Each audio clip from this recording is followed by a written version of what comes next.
ایک خیال جو ذہن میں آتا ہے اور پھر اس وقت تک دباؤ ڈالتا رہتا ہے جب تک وہ کینوس پر ظاہر نہ ہو جائے۔ اچھا، کتاب یہ بتا رہی ہے کہ پوری کائنات اسی اصول پر کام کر رہی ہے۔ تو کائنات کی تخلیق کوئی ایک دفعہ کا واقعہ نہیں، بلکہ یہ پھوٹنے یا ظاہر ہونے کا ایک مسلسل عمل ہے۔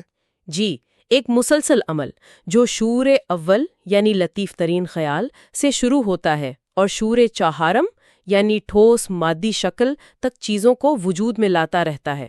تو ہم سب اس تخلیقی عمل کا حصہ ہیں۔ بالکل، یہ ایک مسلسل تخلیقی بہاؤ ہے جس میں ہم سب شریک ہیں۔ تو آج کی گفتگو سے جو بات سمجھ میں آئی وہ یہ ہے کہ ہمارا وجود روشنی کے ایک زاویے کی طرح ہے، جسے کشش اور گریز کی قوتیں بناتی ہیں، اسے دوہری گردشیں انفرادیت بھی دیتی ہیں اور کائنات سے جوڑتی بھی ہیں۔ جی، ہماری ظاہری دنیا دراصل ہماری باطنی دنیا کا عکس ہے، اور اس پوری کائنات کی بنیاد ایک خیال ہے جو بدعت کے عمل سے مسلسل ظاہر ہو رہا ہے۔ بظاہر سادہ سے جملے اندھیرا بھی روشنی ہے سے سفر شروع کیا اور کائناتی انتظامیہ تک پہنچ گئے۔ جی، یہی اس علم کی خوبصورتی ہے۔ آج ہم نے جو قوانین سیکھے ہیں وہ صرف علمی نکات نہیں ہیں، بلکہ ایک بالکل مختلف حقیقت میں جینے کا دعوت نامہ ہے۔ یہ تصورات واقعی ذہن پر گہرا اثر ڈالتے ہیں۔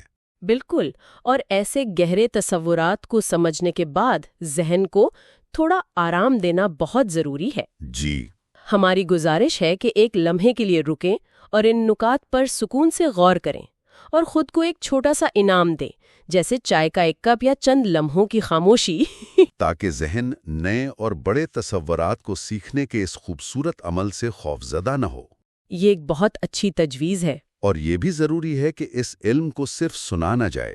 نہیں، بالکل، کتاب کھول کر اس پر عمل درآمد کرنے کی کوشش کی جائے۔ یقیناً، اور اگر یہ گفتگو دل کو چھو گئی ہے تو اسے اپنے ان دوستوں اور عزیزوں کے ساتھ ضرور شیئر کریں جو حقیقی روحانیت کی تلاش میں ہیں۔ جی، اور میلوڈی آف ڈیوائن کو سبسکرائب کریں، اس ویڈیو کو لائک کریں اور کمنٹس میں ہمیں ضرور بتائیں کہ آج کے اس مطالعے سے کیا نیا سیکھنے کو ملا۔ اور آخر میں یاد رکھیں، یہ ایک بہت بڑی نعمت ہے اور اس سلسلے کا ایک وعدہ ہے کہ اس کتاب کے گہرے مطالعے کے بعد قرآن پاک کے عربی متن کو بغیر ترجمے کے سمجھنے کی صلاحیت پیدا ہونے لگتی ہے۔ اللہ تعالی ہمیں اس علم کو سمجھنے اور اس پر عمل کرنے کی توفیق عطا فرمائے۔ آمین۔ اور شاید آج غور کرنے کے لیے سب سے بڑا نقطہ یہ ہے کہ اگر ہمارا شعور کائنات کو بدل سکتا ہے تو ہم ہر لمحے اپنے شعور سے کیا تخلیق کر رہے ہیں۔ اللہ حافظ۔ اللہ حافظ۔